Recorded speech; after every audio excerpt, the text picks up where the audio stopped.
masisira motor mo dyan. Yung shock ng motor, hanggang sira. Maski jeep, masisira dyan. Opo. Putik-putik na nga Kung po. ganon. Bakit di pa may espalto-espalto yan? Wala daw pong pondo kaya hindi makapagtrabaho ng maayos. Ardia, nakakainit po ng ulo, mapapamura po yung nanonood ngayon sa atin. Nagkakasira-sira na po yung mga motor. So, kailan po yan may sementos? Bigyan niyo po ako ng timetable. Bigyan po hanggang May 15 po, sir.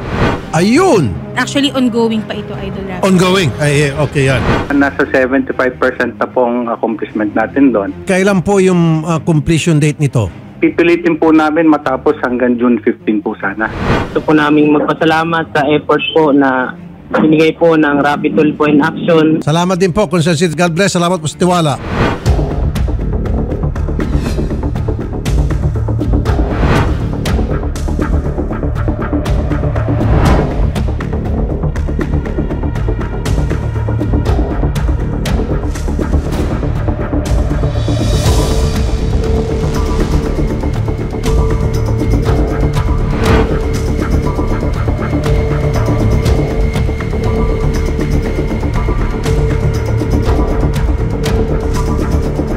So Mayor, regarding doon sa last na ere po sa aming programa, doon po sa hindi maayos sa kalsada or putik-putik na kalsada po dito sa Libmanan, ano na po ba ang naging aksyon ng DPWH po doon sa daan? Well, right after po nung ma-feature yun sa Wanted, kagad pong tumawag sa akin yung mga agencies na natawagan ni Senator Raffy, especially yung Comsor 2nd Engineering District at saka po yung regional office ng DPWH.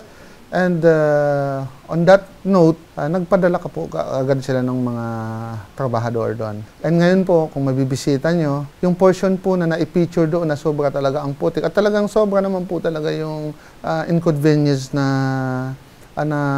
i-experience ng mga residentes natin, ay ngayon napakaganda na po. Pero dati po ba, Mayor, nabanggit nyo nga na kayo ay kakaupo pa lamang doon sa inyong pwesto bilang isang mayor, naririnig nyo na po ba yung reklamo regarding doon po sa daan na yun? Opo. Actually, kami naman nagpo-forward na din ng mga request. Unang-una po, syempre by protocol, sa 2nd Engineering District po. Abot natin sa kanila doon, then we are requesting from them na bisitahin nila para ma-ocular inspection yung area and to come up with necessary recommendations. Kasi talaga pong sobra-sobra po talaga ang agony na nararamdaman po ng mga biyahero doon. Okay, so on your part, Mayor, hindi naman po kayo nagkulang regarding dito sa daan nga na inirereklamo. So ngayon, sabi nga ninyo kanina na meron palang good news. Ito pong daan na ito ay agad-agad inayos na ng DPWH. Totoo po. So pwede po ba natin na mabisita po itong lugar para po makita ng mamamayan po na nanonood sa aming programa na ito pong daan na ito ay nagawa ng aksyon dahil po kay Senator Raffy Tulfo? Sure po, pupuntahan po natin. Okay, sige po. Maraming salamat po.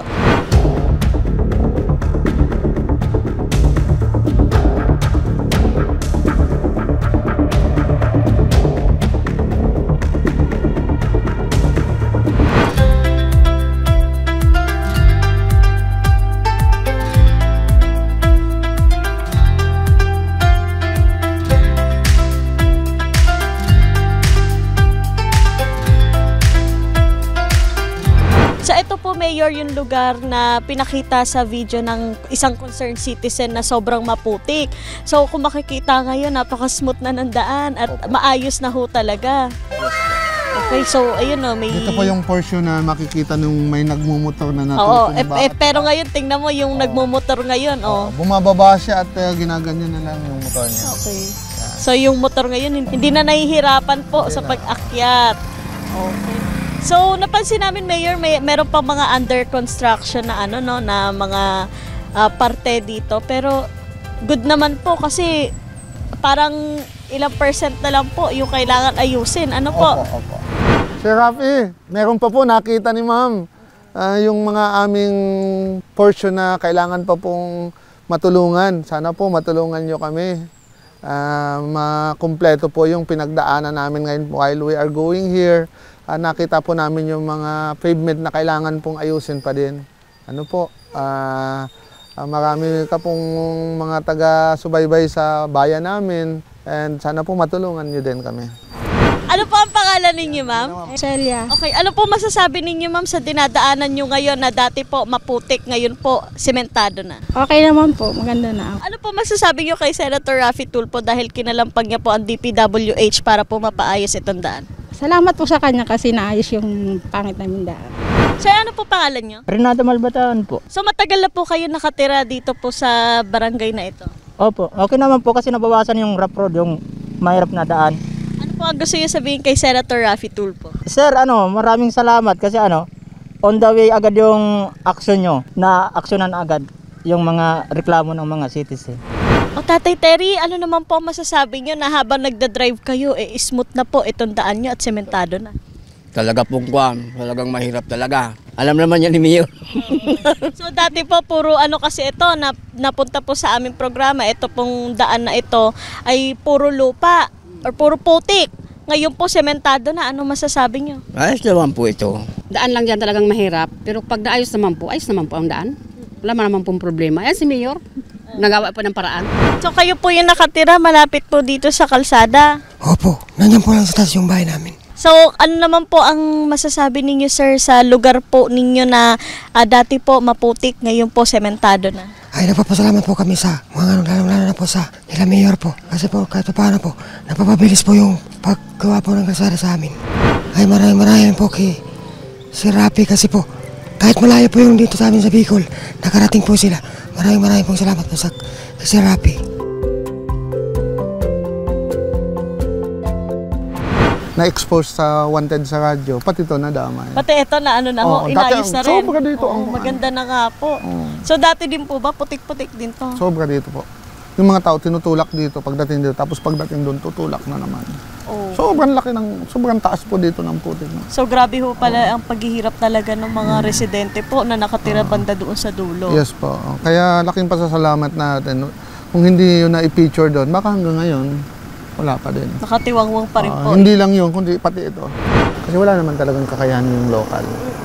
Kami magkano lang naman ang aming tax allocation. Opo. At saka nakikita mo yung nasa likod, diyan itatayo yung 60 megawatt na wind farm. Nag-umpisa na sila, yung Mount Tangkong Baka. Kaya gusto namin maayos yung kalsada. Talaga para kasi accessible na po. Pagka nag-operate na after 2 years yung windmill, katulad nung sa Pililla Rizal, parang may domino effect yun sa tourism development. Yes po.